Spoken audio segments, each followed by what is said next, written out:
Masin mokwa animakpo nungsi haitana makut amadi macin punsinduna suklaba umangi maimaktada hundokpirammi. Masal nupi thadoina mabungda kapladuna hairammi.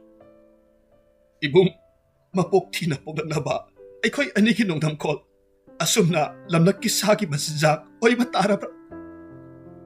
Ibungge bema nabungna lairaba oruban aita natana karisu lanchanabi isalbusu awafamda taredo. He nongdamba asumna khambi maithakta lemlei ngagum ngaubagi mahutta mapugi khuya tamkhrage. Hekna kapi kunjosu masin mokwa animak yaning laktraba upalgum leplik asukpa umangi mayaita. Haujik lanthokchari suras athokpamgi kuida nungsiraba phungawari kaijauna saw yadraba kunjo. Thaina mamangaida sanarok kauba khungang amada yamna lairaba masin mokpa makhoi anikhak leijarammi. Mabung adugi maming kunjo kaurammi aduga masal nupi adugi maming thadoi kaurammi. Masil manawni haijabatani kunjo na masal nupi thadoibo mabuk thoki masa amagum yoksaribani.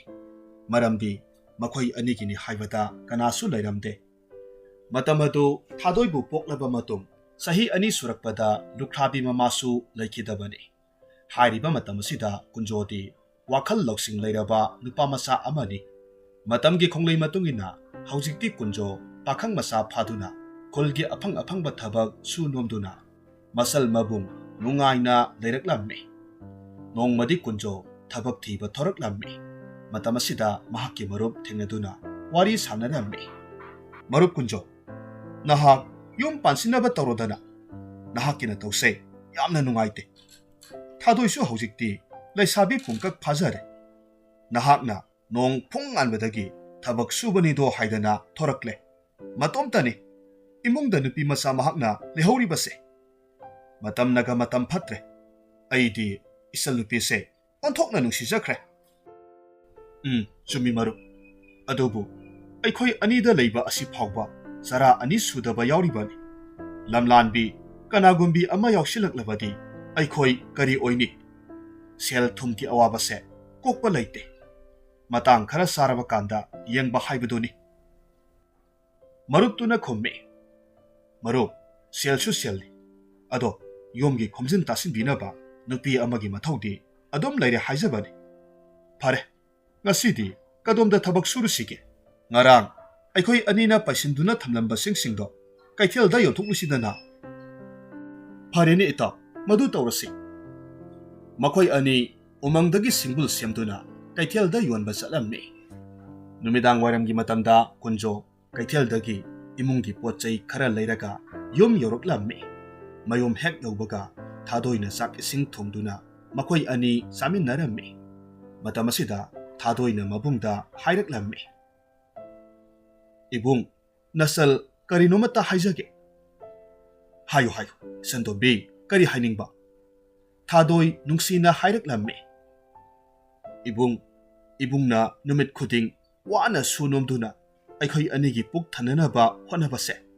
Nasalna karisu nateng pangdana laibase pukning yamna nungsi. Yarabadi aihaksu atai imanabigumna thabak suba chachage. Asumna aikhoi ani sel talabadi yomgi awatpa kharadang oirabasu kanagani khallido. Maduyati nabung aina lairi makhaidi isalbu kharai thongan wangma lalaga silangba chatpa yade ko. Asumna thadoina haijaba mabung kunjona thenglammi. Numit kharanigi matungni kunjo thabak sufam nompham phangdabana yomgi awatpa kaya leiraklammi. Thadoina imungi sak ising thongnanaba sengphuda yenglubadadi seng khuyadagi herna leiramdre. Ngarubak phaklui ngari leiramde. Mathamoida pirangga iroinaduna halaklammi. Thongnaba seng phawba leiraktraba matamasida aina ibung ngaiduna leirabadi horen mahakna wana halaklaba matamda kari pijagani. Asi khanduna mahak mabung leitingai matam aduda thadoina khulgi senjau paiba tamphajaogi yomda laklammi. Thadoibu ubada ahalduna yamna ngakna hairammi. Nupi masa nahakpu kari hainingba leibage. Natte nahakpu ꯀꯨꯟꯖꯣꯒꯤ ꯃꯆꯜꯅꯨꯄꯤꯗꯨ ꯅꯠꯇꯕ꯭ꯔꯣ? ꯑꯧ ꯃꯥꯅꯤ ꯏꯄꯟꯊꯧ, ꯅꯆꯥꯅ ꯂꯥꯛꯆꯔꯤꯕꯁꯦ ꯏꯄꯟꯊꯧ ꯍꯣꯏꯒꯤꯗ ꯑꯩꯅ ꯁꯨꯕ ꯌꯥꯕ ꯊꯕꯛꯀ ꯂꯩꯔꯕꯗꯤ ꯇꯥꯛꯄꯤꯌꯨ꯫ ꯋꯥꯐꯝꯁꯤ ꯍꯥꯏꯗꯨꯅ ꯇꯨꯃꯤꯟꯅ ꯂꯦꯞꯄꯤ꯫ ꯊꯥꯗꯣꯏꯒꯤ ꯃꯇꯧ ꯑꯗꯨꯗ ꯈꯪꯂꯗꯨꯅ ꯇꯝꯐꯥꯖꯥꯎꯅ ꯅꯨꯡꯁꯤꯅ ꯍꯥꯏꯔꯝꯃꯤ, ꯅꯨꯄꯤ ꯃꯆꯥ, ꯅꯍꯥꯛꯄꯨ ꯊꯕꯛ ꯁꯨꯒꯦ ꯍꯥꯏꯕ? ꯑꯁꯨꯛ ꯅꯧꯔꯤꯕꯤ ꯅꯍꯥꯛꯅꯕꯨ ꯀꯔꯤ ꯍꯩꯅꯤ? ꯅꯪꯅꯁꯨ ꯈꯪꯂꯤꯅꯤ ꯏꯄꯥꯒꯤꯗꯤ ꯃꯤ ꯌꯥꯝꯅ ꯂꯩꯗꯣ꯫ ꯑꯗꯨꯝ ꯑꯣꯏꯗꯨꯅꯁꯨ ꯅꯃꯥꯕꯣꯛꯁꯦ ꯃꯁꯥ ꯅꯨꯡꯉꯥꯏꯇꯦ ꯍꯥꯏꯗꯅ ꯉꯁꯤꯗꯤ ꯌꯥꯇꯥꯗꯨꯅ ꯂꯩꯔꯤꯕꯅꯤ꯫ ꯃꯍꯥꯛꯀꯤ ꯃꯅꯥꯛꯇ ꯆꯪꯂꯒ ꯈꯔ ꯈꯖꯤꯛ ꯃꯇꯦꯡ ꯄꯥꯡꯕꯤꯔꯣ, ꯁꯤ ꯃꯉꯥꯏꯔꯦ꯫ ꯋꯥꯐꯝꯁꯤ ꯇꯥꯕꯗ ꯊꯥꯗꯣꯏ ꯌꯥꯝꯅ ꯍꯔꯥꯎꯅ ꯇꯝꯐꯥꯖꯥꯎꯒꯤ ꯅꯨꯄꯤꯒꯤ ꯃꯁꯥ ꯅꯝꯕꯤ ꯈꯣꯠꯄꯤꯕ, ꯃꯁꯝ ꯍꯥꯠꯄꯤꯕ, ꯃꯐꯤ ꯃꯔꯣꯜ ꯊꯨꯞꯆꯤꯟꯕꯤꯕ ꯀꯌꯥ ꯇꯧꯕꯤꯔꯝꯃꯤ꯫ ꯊꯥꯗꯣꯏꯒꯤ ꯃꯇꯧꯗ ꯇꯝꯐꯥꯖꯥꯎꯒꯤ ꯅꯨꯄꯤꯅꯁꯨ ꯌꯥꯝꯅ ꯄꯦꯟꯖꯔꯝꯃꯤ꯫ ꯅꯨꯃꯤꯗꯥꯡ ꯌꯧꯔꯛꯂꯕꯗ ꯇꯝꯐꯥꯖꯥꯎꯒꯤ ꯅꯨꯄꯤꯅ ꯊꯥꯗꯣꯏꯒꯤ ꯑꯋꯥꯕ ꯎꯕꯤꯔꯗꯨꯅ ꯆꯦꯡ, ꯍꯋꯥꯏ, ꯊꯨꯝ, ꯃꯣꯔꯣꯛ, ꯉꯥꯔꯤ ꯉꯥꯇꯥꯏ ꯀꯌꯥ ꯄꯤꯕꯤꯔꯛꯂꯝꯃꯤ꯫ ꯑꯗꯨꯒ ꯍꯌꯦꯡꯁꯨ ꯑꯁꯨꯝꯅ ꯂꯥꯛꯎꯀꯣ, ꯑꯩꯈꯣꯏ ꯑꯅꯤ ꯐꯤꯁꯨ ꯐꯤꯖꯥꯝꯕ ꯈꯔ ꯇꯧꯃꯤꯟꯅꯁꯤ ꯍꯥꯏꯔꯛꯂꯝꯃꯤ꯫ ꯊꯥꯗꯣꯏ ꯌꯥꯝꯅ ꯍꯔꯥꯎꯅ ꯍꯌꯦꯡꯁꯨ ꯂꯥꯛꯆꯒꯦ ꯏꯃꯥꯕꯣꯛ ꯍꯥꯏꯔꯝꯂꯒ ꯃꯌꯨꯝ ꯌꯧꯔꯛꯂꯝꯃꯤ꯫ ꯃꯌꯨꯝ ꯌꯧꯕꯒ ꯊꯥꯗꯣꯏꯅ ꯃꯕꯨꯡ ꯍꯜꯂꯛꯇ꯭ꯔꯤꯉꯩ ꯆꯥꯛ ꯏꯁꯤꯡ ꯅꯤꯡꯊꯤꯅ ꯊꯣꯡꯂꯦ꯫ ꯃꯕꯨꯡ ꯍꯜꯂꯛꯄ ꯉꯥꯏꯔꯝꯃꯤ꯫ ꯅꯨꯃꯤꯠ ꯑꯗꯨꯁꯨ ꯀꯨꯟꯖꯣ ꯁꯦꯜ ꯑꯃꯠꯇ ꯐꯪꯂꯛꯇꯕꯒꯤ ꯃꯊ꯭ꯋꯥꯏ ꯋꯥꯅ ꯃꯆꯜꯗ ꯍꯥꯏꯔꯝꯃꯤ, ꯏꯕꯨꯡꯒꯤ ꯏꯕꯦꯝꯃ, ꯉꯁꯤꯁꯨ ꯅꯕꯨꯡꯁꯦ ꯁꯤꯟꯊꯥ ꯅꯥꯇꯩ ꯆꯥꯕ ꯑꯃꯠꯇ ꯐꯪꯂꯛꯇ꯭ꯔꯦ꯫ ꯑꯗꯨꯅ ꯍꯌꯦꯡ ꯉꯟꯇꯥ ꯍꯧꯗꯨꯅ ꯁꯦꯜ ꯇꯥꯟꯗꯨꯅ ꯆꯥꯛ ꯏꯁꯤꯡ ꯍꯣꯠꯅꯔꯁꯤꯀꯣ꯫ ꯃꯕꯨꯡꯒꯤ ꯃꯇꯧ ꯑꯗꯨꯗ ꯊꯥꯗꯣꯏ ꯃꯣꯃꯣꯟ ꯅꯣꯛꯇꯨꯅ ꯈꯨꯝꯃꯤ, ꯏꯕꯨꯡ, ꯈꯣꯡ ꯈꯨꯠ ꯆꯥꯝꯊꯣꯛꯄꯤꯔꯣ, ꯅꯆꯜꯅ ꯉꯁꯥꯏꯅ ꯆꯥꯛ ꯏꯁꯤꯡ ꯂꯣꯏꯖꯔꯕꯅꯤ, ꯆꯥꯃꯤꯟꯅꯔꯁꯤ꯫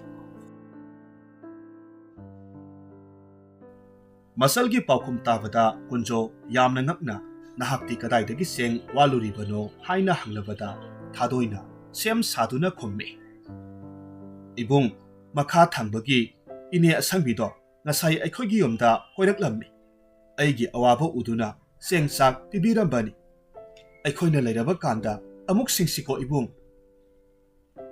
ꯑꯣ, ꯀꯌꯥꯗ ꯅꯨꯡꯁꯤꯈ꯭ꯔꯕ ꯏꯅꯦ ꯑꯁꯪꯕꯤꯁꯦ!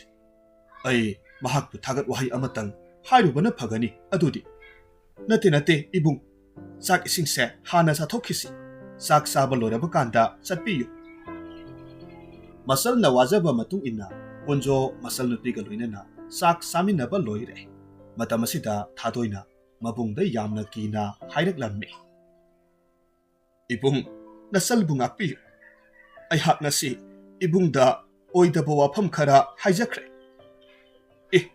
ꯀꯔꯤ ꯇꯧꯔꯕꯒꯦꯅꯦ ꯏꯕꯨꯡꯒꯤ ꯏꯕꯦꯝꯃ?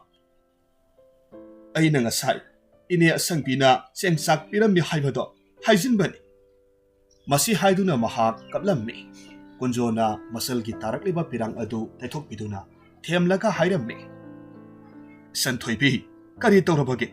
ꯅꯕꯨꯡꯗ ꯍꯥꯏꯌꯨꯅꯦ꯫ ꯊꯥꯗꯣꯏ ꯃꯍꯥꯛꯅ ꯇꯝꯐꯥꯖꯥꯎꯒꯤ ꯏꯃꯨꯡꯗ ꯊꯕꯛ ꯁꯨꯕ ꯆꯠꯄꯒꯤ ꯋꯥꯔꯤ ꯑꯗꯨ ꯇꯝꯂꯛꯂꯝꯃꯤ꯫ ꯋꯥꯐꯝ ꯑꯗꯨ ꯇꯥꯕꯗ ꯀꯨꯟꯖꯣ ꯃꯄꯤ ꯆꯤꯟꯊꯔꯝꯃꯤ꯫ ꯏꯕꯨꯡꯒꯤ ꯏꯕꯦꯝꯃ, ꯑꯁꯨꯛ ꯅꯧꯖꯔꯤꯕꯤ ꯅꯨꯄꯤ ꯃꯆꯥ ꯅꯍꯥꯛꯅ ꯀꯔꯤꯒꯤ ꯃꯤꯒꯤ ꯃꯌꯨꯝꯗ ꯊꯕꯛ ꯁꯨꯕ ꯆꯠꯂꯤꯕꯅꯣ?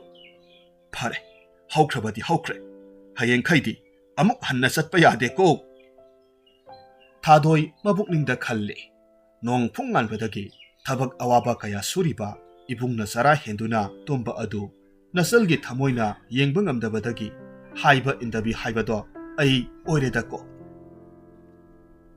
ꯃꯊꯪꯒꯤ ꯅꯨꯃꯤꯠꯇꯁꯨ ꯊꯥꯗꯣꯏꯅ ꯃꯕꯨꯡꯅ ꯆꯠꯊꯣꯛꯈ꯭ꯔꯤꯉꯩ ꯃꯇꯝꯗ ꯇꯝꯐꯥꯖꯥꯎꯒꯤ ꯏꯃꯨꯡꯗ ꯊꯕꯛ ꯁꯨꯕ ꯆꯠꯂꯝꯃꯤ꯫ ꯊꯥꯗꯣꯏꯅ ꯐꯤꯁꯨ ꯐꯤꯁꯥꯝ ꯇꯧꯗꯨꯅ ꯇꯝꯐꯥꯖꯥꯎ ꯍꯣꯏꯒꯤ ꯄꯣꯂꯥꯡꯈꯣꯛꯇ ꯑꯁꯨꯕ ꯐꯤ ꯐꯧꯔꯤꯉꯩ ꯃꯇꯝꯗ ꯇꯝꯐꯥꯖꯥꯎꯒꯤ ꯃꯅꯥꯎꯅꯨꯄꯥ ꯀꯣꯏꯔꯦꯡꯅ ꯊꯥꯗꯣꯏꯕꯨ ꯎꯈꯤꯔꯝꯃꯤ꯫ ꯊꯥꯗꯣꯏꯕꯨ ꯎꯔꯨꯕꯗ ꯑꯄꯥꯝ ꯅꯨꯡꯁꯤ ꯄꯣꯛꯂꯝꯃꯤ꯫ ꯀꯨꯐꯦꯠ ꯀꯥꯐꯦꯠ ꯌꯦꯡꯂꯝꯂꯒ ꯃꯌꯥꯝꯕꯒꯤ ꯃꯅꯥꯛꯇ ꯂꯥꯛꯂꯒ ꯍꯥꯏꯔꯦ, ꯌꯥꯝꯕꯨꯡ, ꯉꯁꯤꯗꯤ ꯅꯅꯥꯎꯁꯦ ꯂꯥꯏꯔꯦꯝꯕꯤ ꯑꯣꯛꯅꯔꯦ꯫ ꯑꯁꯨꯛ ꯀꯨꯏꯅ ꯆꯍꯤ 40 ꯁꯨꯔ ꯐꯥꯎꯕ ꯅꯨꯄꯤ ꯀꯧꯕꯗ ꯊꯤꯖꯔꯔꯣꯏ ꯈꯜꯂꯨꯕꯗꯣ ꯑꯩ ꯌꯨꯝ ꯄꯥꯜꯂꯒꯦ ꯍꯥꯏꯅ ꯈꯜꯂꯦ꯫ ꯃꯁꯤ ꯍꯥꯏꯗꯨꯅ ꯃꯣꯟꯗꯥ ꯅꯨꯡꯉꯥꯏꯅ ꯅꯣꯛꯊꯣꯔꯛꯂꯝꯃꯤ꯫ ꯀꯔꯤ ꯇꯧꯔꯦ ꯑꯇꯣ? ꯄꯥꯈꯪ ꯁꯥꯔꯤ ꯅꯍꯥꯛꯄꯨ ꯁꯨꯝꯍꯠꯂꯤꯕ ꯂꯥꯏꯔꯦꯝꯕꯤꯗꯨꯕꯨ ꯀꯅꯥꯅꯣ? ꯃꯐꯝ ꯀꯩꯗꯒꯤꯅꯣ? ꯀꯅꯥꯒꯤ ꯃꯆꯥꯅꯣ? ꯅꯌꯥꯝꯕꯗ ꯍꯥꯏꯌꯨ, ꯊꯣꯛ ꯂꯨꯍꯣꯡꯊꯣꯛꯂꯒ ꯂꯣꯏꯔꯦꯗꯅ꯫ ꯌꯥꯝꯕꯨꯡꯁꯤꯗꯤ ꯏꯕꯨ ꯏꯀꯥꯏꯔꯦꯗ꯫ na sumang da lehori bi lairem bi sibo kanano phi phawraga lehowine imai pem nang hek haidorok pasima ko thadoi buro nahak na hari basibo thadoi kobra aidi ngasida ubani khungang ngasida mahakkumna phajabidi punsida amukta ukhidri lairam gada busumande yambung tamphajaw sor sangna hondoklammi yambagi koireng yambung wa hai nupi masa sidi yamna angangni mana sugi haina surabada sahi tara mari tara manga adumuk oiramgadra kunjogi masalni lamba sa daba oi mahak na taba nupi kaya lairi aduna nei wafam sei aidi kaya yaningde ko yambung nupi haibasidi laije singumbani hapliba pathadugi maongda adum leiba yabani ai tasengna magi wakhalda ngauduna satlani amukta haina biyu kaithoge ihe onthokpanida nahakse hanu thangda nangna pokpa yaraba angangse pamlibani ko phare phare inaunubu pamlabadi ai mabungdo unaduna hainarage aduga katu karangati tawganu ko nahaki haunabido tawba yade nupi kaya nahakna selubugi wathok sangdainabada aise warabani hoiba yambong ai wakhal tare kaidauge thadoi nataba nupi amata punsi asida khak yangkhraro nanaw wasaktuna haribasini tasengna haribada koireng asi mayamba sinjaw paiba tamphajaw leibana nupi kayabu mahakna kudum sanduna asop areng khangthaba lamsat kamba miyoini nupi kayabu mahakki longnam langda thuhanba ngamba sagi puksel chenba midani mathanggi ayukni tamphajaw manai masal kharaga loinena kunjo unaba laklamme tamphajaw bu urubada kunjona khurumduna hairamme ipanthau nasagi laira khangpokta thajadana lengbirakbabu kari wafam leibibage kunjo na panthau wa haige aina laklibase ataigi nattene he nahaki nasalupi thadoi sei laisabi mapung pharedo aduna aigi inaunupa koirengi damak inaunupi haigadra imau haigadra madu oijarake haidana haijaba laklibani ne wafam si tabada kunjo swai lauramme masinbal khrak khrak kangi aduga hairamme karino takpiri basibu aibu mangla taibangla ipan thau warobiba yade wafam dugi oirabadi ipan lengbiro iton gumlaba ahal oiraba nanaw nupa adubo aigi salnupi sinatrabadi leibidabara aigi saldi yamna angangni mapung marai phajadi atopa lenga sanaba yenglaga sauna luhongbiyu yobiro warobino hoi sumi bungo sahibudi khara makhenare adubune aigi inauda mahakna leijarabadi nasen nokpagidi yamna phaba pusi ama oigadoribani ne amuktang khanthako ko kunjo ipanthau sel khara pairaga nupigi pusibu leikolda satpa leigumna thatkani haibase aidi yaba ngamjaro amaromda aikhoidi yamna laire adubu nupibu ikai khumnaje tamphajaw kunjogi wahi aduda hanjin hanjin ikairaduna mamai nganglaga mafi phat kalamlaga chatkhiramme mathamoida khalle khangani dana laire lamja nasin nokpabu leikha tahanba ngamdraba tamphajaw iming honglage tamphajaw chatkraba matungda kunjona saungna thadoida hairamme ibungge ibema aina singnabado thokle masida thokani haidana aina kharai thongan wangma landana ba haibana tro haujikti kari sare ipanthau tamphajaw manaw nupa maramsat yaudaba hanuba koirengi dama nahakpu haijaba laklamme yengo makhoidi misang sangga leibani sel paiba ngaksaw thekbani ibungbu kari oirasige asi haiduna mapi sentharamme karisu khangjadrabi thadoisu mabunggi matau yengba ngamde ibung nasalbu amuktang akpiyu wafamdo nasal ai hakti tasengna khangjadabani nasalna wakhal thienba oirubana yumlon lanna silangba chacharure ai amuk hanna ibunggi wa hektokba tokseraro asumna masin mokpa animak leikidraba palem pathau kauduna tengthajarammi Asomdana kamdauri Tampazau yamna sauna mayum yoraktuna wafam pumnamak hoirengda tammi amadi fatta loksing tawduna thadoi amadi kunjobu manghananaba pambai thirammi numit kharanigi matungni kunjo laibak phaduna makhoigi khulgi mataida leiriba ningthaugi phamnaiba angom jambagida thabak ama phangjarammi angom jamba hariba miyoi ase puksel chauba mi khudingmakpu sanaba mityengda tinaba ngamba miyoi badana tana usek waya sanga phauba luna tawjaba miyoi ni angom jambana kunjo da hairammi ibungo kunjo nahaki hauki bawari pumnamak aina tare nasil no pagi warida aina nusiduna nahakpu kauribani aduga nahakna khangadabadi aidi aran ahui yate hiram khudingmak asumba tawgadabani karigumba huran chithi tawraba misak ado ngakpi basu tawde fare fare masidagidi nahakna aigi imung manung ngak sengadabani ko asumna hairammi kunjosu harauna mahak punsi chupa asumbata tawgani wasaklammi asumna numit kharadagi thabum ama hauki angom jambana kunjogi puksel sengba thabak khuding masu tana tawthorakpa ubada mathamoida peljai amasung khalli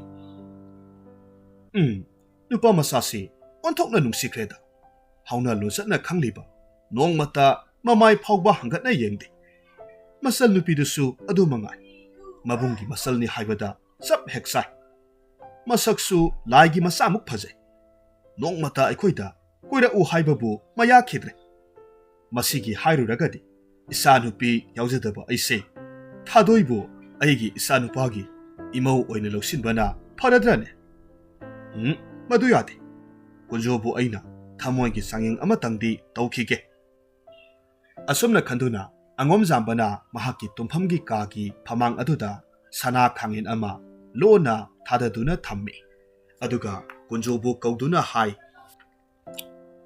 ibungo kunjo maibungo wa hai ai ngasi se konunggi thabak haujikmak yorudaba yade nahak aigi kada sanglaga khara singduklamo ai yore ko angom jamba konung satpagi mahut tuminna yomgi masi amada laisinduna lai kunjo kada sangkhre taithok nanthoklammi mitkup khara leiragadi sana khangin adu khulammi mathamoida khalli is phachakhreda sanagi khangin asidi masi karigumba aigi oijarabadi aina aigi isalki damak apamba kaya maning thunghanba yaiko is nate aigi karamba wakhalno masidi maibungogi phare section na thamjilage horen masada pidaba yade mitkup khara leiraga angom jamba hobe laklaga konunggi thabak adu yaithokre haina tamlabada kunjona mahaki phiraidagi sana khangin adu loktoklaga hairammi maibungo sana khangin asi loksinbiyu aina wairam sitpada thengnajabani masi adomgini wafamdo tabada ahal aduna kunjobu nungsina kolle amasung masin mupagidama ahenba sel mana oina pirammi nongmadi angom jambana kunjoda hairammi kunjo ngasi phawbada aina aigi inakta leiramba mi khudingmaktagi nahakumna puksel sengbadi thengnadrito maramasina ngasi numidang wairam kolgi mataida leiba aigi nupi haibadi nanebi maki mapamda sel mayom amatang thinbiruso nahak thankini ko losinjaruro hariba numit aduki numidang wairamda kunjona sel yawba senggaw adu puduna satli mahakna hobe khara thuna yongnaba haiduna asum lakpada asum thoo haiduna tamkhre mabuk phatraba koireng amadi mahakki manai kharaga loinana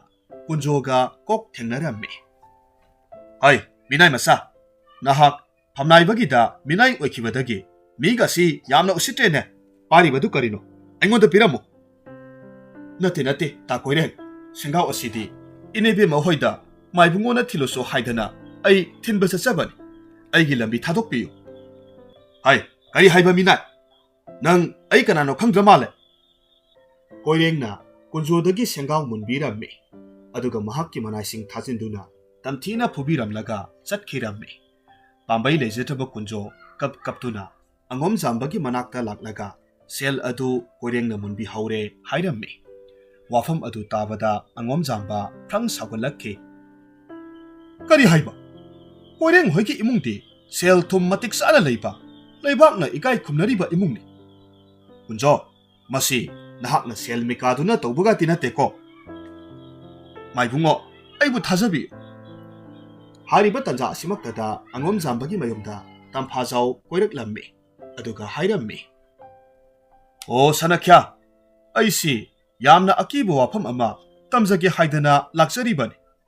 Adomna luna sana thambiriba kunjose maha huranbani. Masal nupidusu aigida thabak surambani.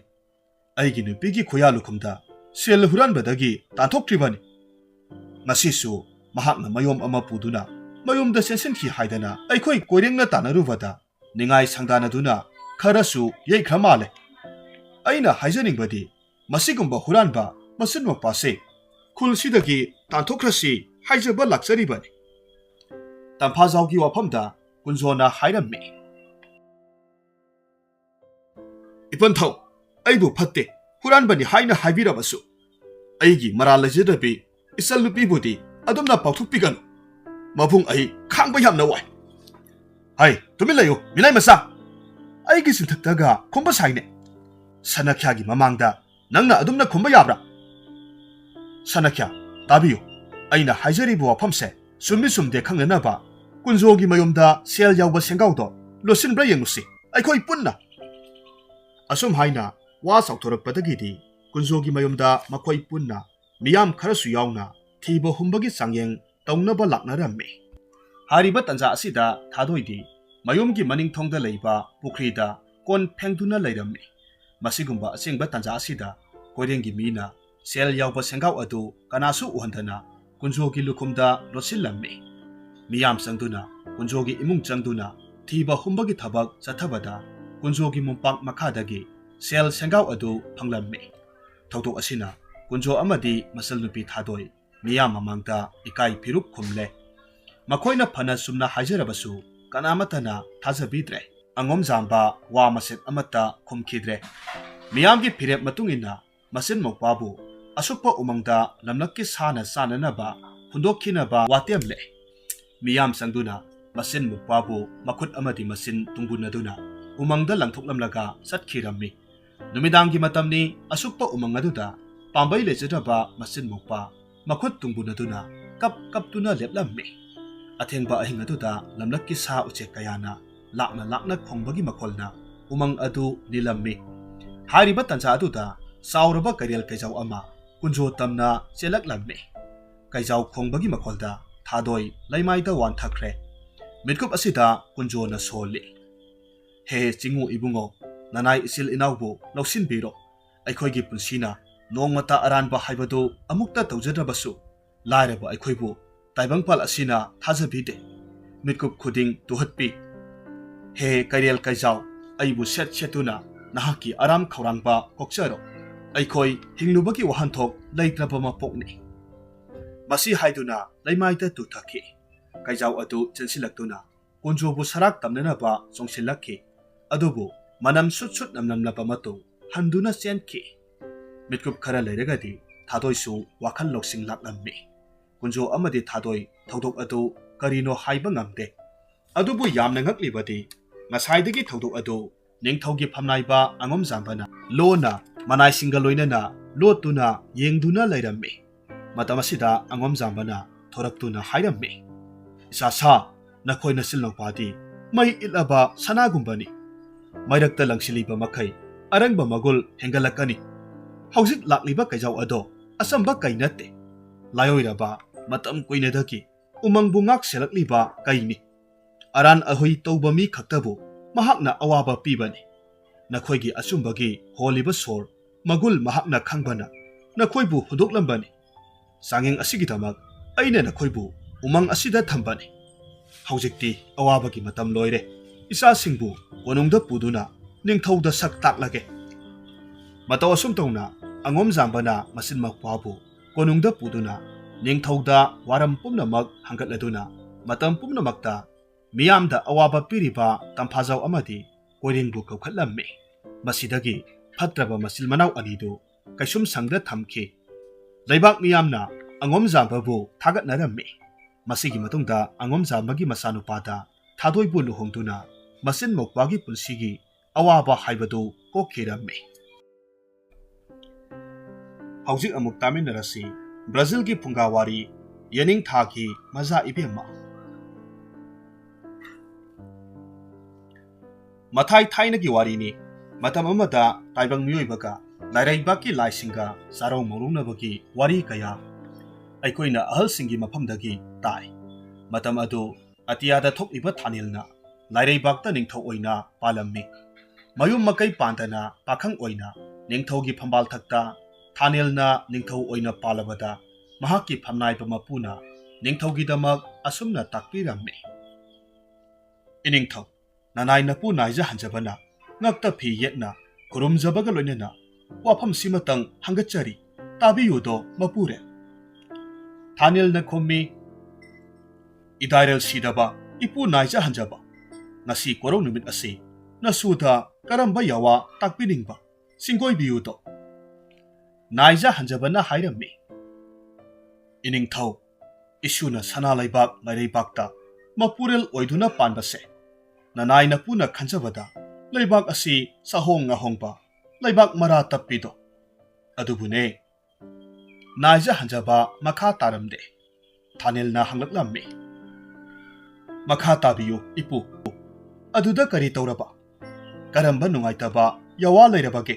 ꯆꯤꯡꯅꯗꯅ ꯁꯤꯡꯒꯣꯏꯕꯤꯌꯨꯗꯣ ꯅꯁꯨꯗ꯫ ꯅꯥꯏꯖꯍꯟꯖꯕꯅ ꯃꯈꯥ ꯇꯥꯔꯛꯈꯤ, ꯅꯍꯥꯟ ꯅꯣꯡꯃ ꯀꯦꯒꯦꯠ ꯁꯥꯕ ꯂꯥꯟꯊꯣꯛꯄꯗ ꯏꯁꯨꯅ ꯗꯣꯂꯥꯏ ꯐꯩꯅ ꯇꯣꯡꯂꯤꯉꯩꯗ ꯂꯩꯕꯥꯛ ꯃꯤꯌꯥꯝꯅ ꯑꯁꯨꯝꯅ ꯁꯣꯟꯅꯍꯧꯋꯤꯗꯣ꯫ ꯑꯋꯥꯠ ꯑꯄꯥ ꯂꯩꯇ꯭ꯔꯕ ꯑꯩꯈꯣꯏꯒꯤ ꯂꯥꯏꯅꯤꯡꯊꯧ ꯊꯥꯅꯤꯜꯁꯦ ꯇꯥꯂꯣꯏ ꯂꯩꯃꯔꯦꯟꯕꯤ ꯊꯝꯗꯅ ꯅꯤꯡꯊꯧ ꯐꯝꯕꯥꯜꯕꯨ ꯂꯥꯡꯂꯤꯅꯦ꯫ ꯃꯁꯤꯕꯨ ꯑꯩꯈꯣꯏꯅ ꯊꯤꯡꯍꯧꯗ꯭ꯔꯕꯗꯤ ꯇꯨꯡꯒꯤ ꯃꯤꯔꯣꯜꯅ ꯇꯝꯅꯔꯛꯄ ꯊꯣꯛꯂꯕꯗꯤ ꯂꯥꯏꯒꯤ ꯂꯝꯗꯝ ꯂꯥꯏꯔꯩꯕꯥꯛ ꯑꯁꯦ ꯐꯖꯐꯝ ꯂꯩꯔꯔꯣꯏ ꯀꯩꯗꯧꯅꯨꯡꯗ꯫ ꯑꯁꯨꯝꯅ ꯃꯤꯌꯥꯝꯅ ꯍꯥꯏꯅꯍꯧꯋꯤꯗꯣ꯫ ꯅꯥꯏꯖꯍꯟꯖꯕꯒꯤ ꯋꯥꯐꯝꯗ ꯅꯤꯡꯊꯧ ꯊꯥꯅꯤꯜ ꯅꯣꯛꯊꯣꯔꯛꯂꯦ꯫ ꯑꯗꯨꯒ ꯑꯁꯨꯝꯅ ꯍꯥꯏꯔꯛꯈꯤ, ꯅꯨꯡꯉꯥꯏꯗ ꯏꯄꯨꯒꯤ ꯌꯥꯋꯥꯁꯤ ꯇꯥꯕꯗ꯫ ꯅꯁꯨꯒꯤꯗꯃꯛ ꯈꯟꯖꯗꯨꯅ ꯃꯅꯤꯡ ꯃꯃꯥꯡ ꯀꯛꯂꯒ ꯆꯤꯟꯗ ꯂꯥꯏꯕꯨ ꯇꯣꯡꯗꯨꯅ ꯄꯨꯛꯅꯤꯡ ꯄꯦꯟꯅ ꯁꯤꯡꯒꯣꯏꯔꯗꯨꯅ ꯋꯥꯁꯦꯝꯂꯣꯟ ꯋꯥꯔꯤ ꯁꯦꯝꯗꯨꯅ ꯅꯁꯨꯕꯨ ꯏꯀꯥꯏꯕ ꯄꯤꯔꯔꯤ꯫ ꯋꯥꯐꯝꯁꯤ ꯍꯦꯛ ꯍꯥꯏꯕ ꯂꯣꯏꯕꯒ ꯅꯥꯏꯖꯍꯟꯕ ꯃꯄꯨꯒ ꯅꯤꯡꯊꯧꯒ ꯍꯧꯅ ꯅꯣꯛꯃꯤꯟꯅꯩ꯫ ꯃꯄꯨ ꯃꯅꯥꯏ ꯑꯁꯨꯝꯅ ꯐꯥꯒꯤ ꯇꯧꯅꯕꯁꯤ ꯑꯇꯣꯞꯄ ꯀꯣꯅꯨꯡꯒꯤ ꯃꯤ ꯑꯌꯥꯝꯕꯅ ꯋꯥꯍꯟꯊꯣꯛ ꯈꯪꯗꯅ ꯑꯗꯨꯃꯛ ꯅꯣꯛꯄ ꯌꯥꯎꯏ꯫ ꯇꯁꯦꯡꯅꯃꯛ ꯃꯄꯨ ꯅꯥꯏꯖꯍꯟꯕꯅ ꯅꯤꯡꯊꯧꯕꯨ ꯂꯩꯃꯔꯦꯟꯕꯤ ꯊꯤꯍꯟꯅꯤꯡꯕꯒꯤ ꯁꯦꯝꯖꯤꯟꯕ ꯋꯥꯔꯤꯅꯤ꯫ ꯅꯣꯡꯃꯒꯤ ꯅꯨꯡꯊꯤꯜ ꯑꯃꯗ ꯊꯥꯅꯤꯜꯅ ꯃꯥꯂꯦꯝꯊꯛꯇ ꯈꯣꯡꯗꯥꯔꯛꯇꯨꯅ ꯏꯁꯤꯡꯅ ꯅꯤꯛ ꯅꯤꯛ ꯂꯥꯎꯅ ꯆꯦꯟꯊꯔꯤꯕ ꯅꯤꯡꯇꯝ ꯇꯨꯔꯦꯜꯒꯤ ꯇꯣꯔꯕꯥꯟꯗ ꯃꯍꯥꯛꯀꯤ ꯌꯥꯡꯒꯣꯏ ꯁꯒꯣꯜ ꯑꯗꯨꯕꯨ ꯂꯥꯏꯖ ꯏꯁꯤꯡ ꯄꯤꯊꯛꯂꯤꯉꯩ ꯅꯤꯡꯊꯤꯔꯕꯤ ꯅꯨꯖꯥ ꯀꯌꯥꯒꯤ ꯅꯣꯛꯄꯒꯤ ꯈꯣꯟꯖꯦꯜ ꯇꯥꯔꯛꯈꯤ꯫ ꯃꯍꯥꯛ ꯀꯣꯏꯔꯩ ꯂꯩꯗꯨꯅ ꯌꯦꯡꯊꯣꯛꯂꯨꯕꯗ ꯄꯣꯏꯔꯩ ꯇꯥꯝꯕꯗ ꯂꯩꯁꯥꯕꯤ ꯀꯌꯥꯅ ꯄꯨꯟ ꯑꯃꯃꯝ ꯄꯨꯗꯨꯅ ꯅꯤꯡꯇꯝ ꯇꯨꯔꯦꯜ ꯇꯝꯅ ꯈꯣꯡꯁꯥꯜꯂꯛꯄ ꯎꯔꯝꯃꯤ꯫ ꯈꯨꯗꯛꯇ ꯊꯥꯅꯤꯜ ꯃꯣꯡꯁꯣꯡ ꯑꯃꯗ ꯂꯩꯁꯤꯟꯗꯨꯅ ꯂꯣꯠꯂꯤ꯫ ꯅꯨꯄꯤ ꯃꯌꯥꯝ ꯑꯗꯨ ꯅꯣꯛꯂ ꯅꯣꯛꯂꯒ ꯂꯥꯏꯖ ꯏꯁꯤꯡ ꯀꯜꯂꯤꯉꯩꯗ ꯑꯃꯅ ꯍꯥꯏꯔꯛꯈꯤ, ꯈꯣꯏꯅꯧ ꯏꯇꯥ ꯆꯥꯟꯅꯔꯕꯤꯁꯥ, ꯉꯁꯤ ꯀꯣꯔꯧ ꯅꯨꯃꯤꯠꯁꯦ ꯄꯨꯛꯅꯤꯡꯗ ꯀꯔꯤꯒꯨꯝꯕ ꯑꯃ ꯐꯥꯎꯏ꯫ ꯑꯩꯈꯣꯏ ꯈꯔ ꯉꯟꯅ ꯀꯣꯅꯨꯡ ꯌꯧꯁꯤꯀꯣ꯫ ꯃꯇꯥꯔꯣꯏ ꯑꯃꯅ ꯈꯨꯝꯃꯤ, ꯍꯣ ꯃꯖꯥ ꯏꯕꯦꯝꯃ ꯅꯨꯡꯁꯤꯕꯤ, ꯅꯇꯥ ꯊꯥꯡꯒꯣꯜ ꯂꯩꯃ ꯂꯩꯖꯔꯤ, ꯅꯇꯨ ꯅꯥꯝꯃ ꯁꯣꯛꯍꯜꯂꯣꯏꯌꯦ꯫ ꯑꯗꯨꯒꯤ ꯁꯔꯨꯛꯄꯨꯗꯤ ꯉꯔꯥꯡꯒꯤ ꯏꯁꯩꯗꯣ ꯃꯗꯨ ꯑꯣꯏꯅ ꯑꯗꯨꯝ ꯁꯛꯄꯤꯔꯛꯎ꯫ ꯑꯩꯗꯤ ꯃꯖꯥ ꯏꯕꯦꯝꯃꯒꯤ ꯏꯁꯩꯗꯣ ꯀꯌꯥꯗ ꯅꯨꯡꯁꯤꯈ꯭ꯔꯦ꯫ ꯃꯇꯥꯔꯣꯏꯒꯤ ꯋꯥꯐꯝꯗ ꯃꯖꯥ ꯏꯕꯦꯝꯃ ꯂꯥꯏꯖꯔꯦꯟꯕꯤꯅ ꯈꯨꯝꯂꯛꯂꯝꯃꯤ, ꯍꯣ ꯏꯇꯥ, ꯏꯁꯩꯕꯨꯗꯤ ꯁꯛꯄꯤꯒꯦ, ꯑꯗꯣ ꯎꯃꯪ ꯂꯥꯛꯄꯗꯣ ꯌꯥꯝꯅ ꯍꯩꯅꯗꯦ꯫ ꯃꯍꯥꯛꯅ ꯉꯝꯃꯤ ꯍꯥꯏꯕꯒꯤ ꯃꯇꯥꯒꯨꯝ ꯑꯩꯕꯨ ꯄꯥꯕꯨꯡ ꯅꯤꯡꯊꯧꯗ ꯃꯍꯥꯛꯀ ꯅꯨꯡꯁꯤꯕꯗ ꯁꯥꯔꯤ ꯋꯥꯁꯛꯅꯈ꯭ꯔꯦ ꯍꯥꯏꯖꯤꯜꯂꯤꯕꯅꯤꯅꯦ꯫ ꯑꯩꯗꯤ ꯍꯪꯒꯣꯏꯕꯅ ꯃꯥꯒꯤ ꯆꯦꯡꯂꯧ ꯁꯛꯇꯝꯗꯣ꯫ ꯃꯇꯥꯔꯣꯏ ꯑꯃꯅ ꯈꯨꯝꯃꯤ, ꯏꯁ, ꯃꯍꯥꯛꯇꯤ ꯃꯊꯣꯡ ꯌꯥꯝꯅ ꯆꯥꯗꯦꯗꯅ꯫ ꯐꯩ ꯐꯩ, ꯍꯟꯗꯛꯀ ꯑꯗꯨꯝꯅ ꯇꯧꯔꯕꯗꯤ ꯑꯩꯈꯣꯏ ꯃꯥꯕꯨ ꯂꯦꯝꯅ ꯊꯥꯔꯣꯏꯁꯤ꯫ ꯃꯈꯣꯏ ꯃꯌꯥꯝ ꯋꯥ ꯋꯥ ꯅꯣꯛꯂꯒ ꯂꯥꯏꯖ ꯏꯁꯤꯡ ꯁꯣꯛꯂꯒ ꯀꯣꯅꯨꯡ ꯇꯝꯅ ꯆꯠꯀꯦ ꯍꯥꯏꯗꯨꯅ ꯈꯣꯡꯗꯣꯏꯔꯛꯄ ꯃꯇꯝꯗ ꯊꯥꯅꯤꯜ ꯐꯠ ꯊꯣꯔꯛꯂꯝꯃꯤ꯫ ꯂꯩꯁꯥꯕꯤꯁꯤꯡꯗ ꯍꯥꯏꯔꯝꯃꯤ, ꯍꯣ ꯁꯛꯍꯦꯟꯕꯤ ꯂꯩꯁꯥꯕꯤꯁꯤꯡ, ꯂꯥꯏꯖ ꯏꯈꯧ ꯂꯥꯡꯕꯅ ꯆꯔꯝ ꯑꯁꯤ ꯀꯪꯂꯦ, ꯏꯁꯤꯡ ꯈꯨꯖꯣꯛ ꯑꯃꯠꯇ ꯊꯛꯆꯍꯧꯒꯦ꯫ ꯂꯥꯏꯖ ꯏꯁꯤꯡꯗꯤ ꯅꯅꯥꯛꯇ ꯆꯦꯜꯂꯤꯕ ꯑꯗꯨꯗꯤ hekta khuzokna thakpiyo makhoi masel wa noklingai laijarembina mamai sat leithorakpa matamda thanilga michane makhoi ani ahanba upamaktada koina khangnarakbigum mamit kupnaramde makhoi anigi mato aduda mataroisingna laijarembibu thengkhagani haiduna singlaga pukhi thanilna matomta leplaga makhoina satkhiba mato adu yengduna leihawi asumna numit khudingi thanil amadi laijarembi thengnabadagi tasengna nungsinaraki ahal laman haina singaduna laijarembi amadi thanil ayet apa yaudana luhonglamme laijarembina haijabagi matungina makhoina luhonglaba matungda lairebakta laijaroi haijabadagi ningtam turelgi torbanda sana lupa amadi atangba mani muktana pik thalaba konung anauba ama saduna yum lingba hauki laijarembina thanil ningthauda yum pankhrabada laijarembibu mitajaba ningthau umang lakpa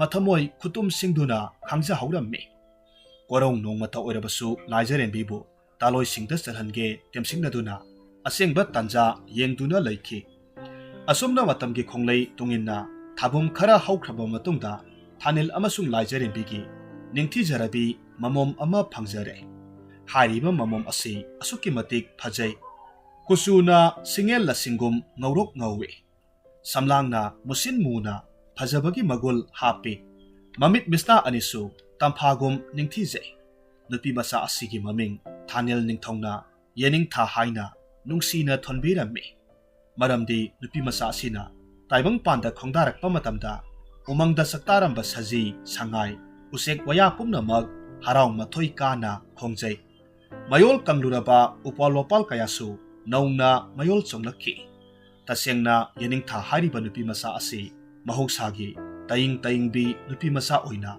laisa pungkak pharakhi mahakna phajabagi mabema oiraklaba asida malem pumbagi mangal piriba warau hanbagi mapari mangal henbaga loinana nungsibagi iselda tauminarakhi nongmadi yening thana mangal henbata hairamme maja ibungo adomna aibu luhongbige takpirabadi tolabi aigi yawase yabiyu nanai nubi aihakti laining thau thanil amadi laijarembigi amata poksabi mamomni panthongna lairebakta thawai yambana palem mahakki masaigonda toina khongnanglakte maramasina naitom tahawragadabi palembu thadoklaga aina lairamlenda karamna chalasige maram kaya asi leibana aikhoi ani luhonglaba matung palem imagi sangaida iyom ponbu oisi haina hangatcharido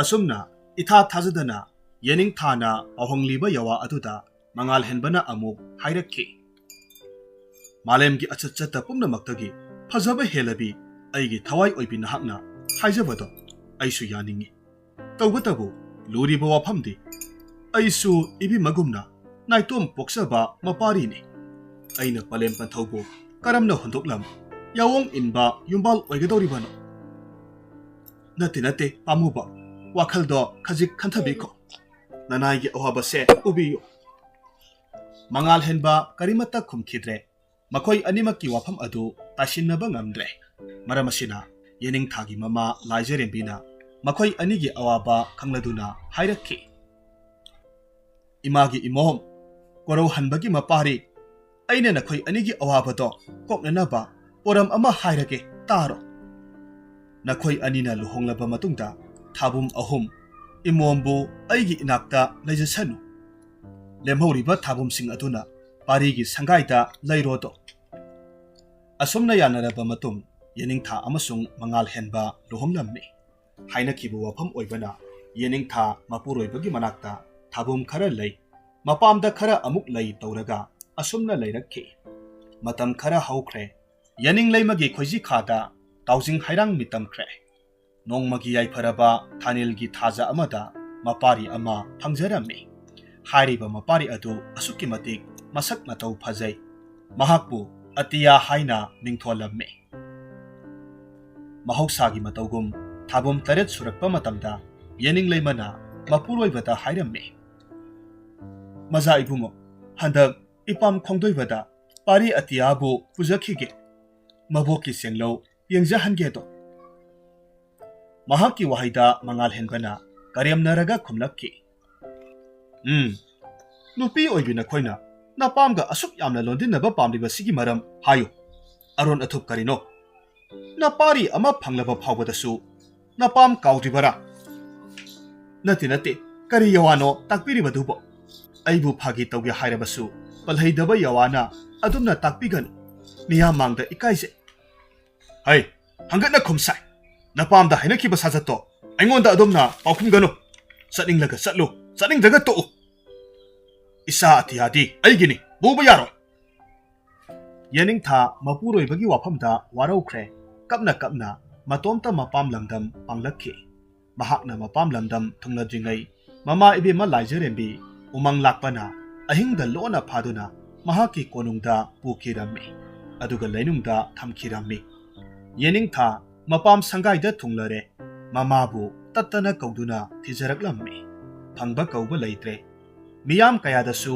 hangjai tumkhibadagi mangkhibani hainaraklammi yening tha awa hoizong kham thengna langle mapuroibana thawai bidabaga loinana apokpisu mangkhre masidagi mahak kwachat chatuna mipum kudingmakta hangjarammi kanasu khumlakte mamai thangda mapabung thanilbu kauduna tengtharaklammi masagi mitkap tabada thanil malem leimaida kumlakle adubu laijerembina khanghaudana mangkhiba sigi maram kananasu khangdre aroibada mapabunggi marup nungsit ningthongda chatlaga mamabu thibiyu haijerammi nungsit ningthongna yening thabu ubada hairaklammi waganu isamanbi nama ibi magi lepham aina khangi mahakti umang lakpagi masaigonda lairon chanduna thamlene masibu lokthoknabagi pambaidi umang lakpabu khudum chandrabadi yaro nungsit ningthogi wafam tabada yening leima saukhibana masadu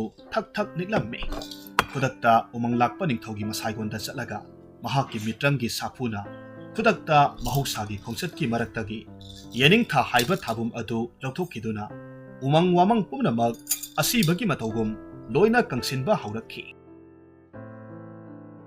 sa usek pumnamak umang kanglaba aduda sabana leiba ngamdre matawasida umang lakpana yening leimata mahak soikhre lankhre hairaklammi mamabu tekta kaidana mayomda puruklaba matungda yening leima mapari pisak atiyabu ningsinglakpadagi mapuroiba mangal henbagi manakta thuna laklammi tawbatabu mahakna lakpa matam adudi mapuroibagi mayom thadoklamba sahi helabani haibasi mahak masanadi khangkhide maramdi mama ibema laijerembi thinanaba hotnabada numit singbul kayani changkhibani somdana yening leimana koina halaktraba aduda mapuroiba mangal henbana apikpa mapari atiyabu yingsinbinanaba nupi atombi ama luhongduna laurammi hariba nupi atombisi asukki matik pharamde pikliba atiyabu mahakna minai masa amagi pandamda amot akai marakta sa sangum langsillaga thamrammi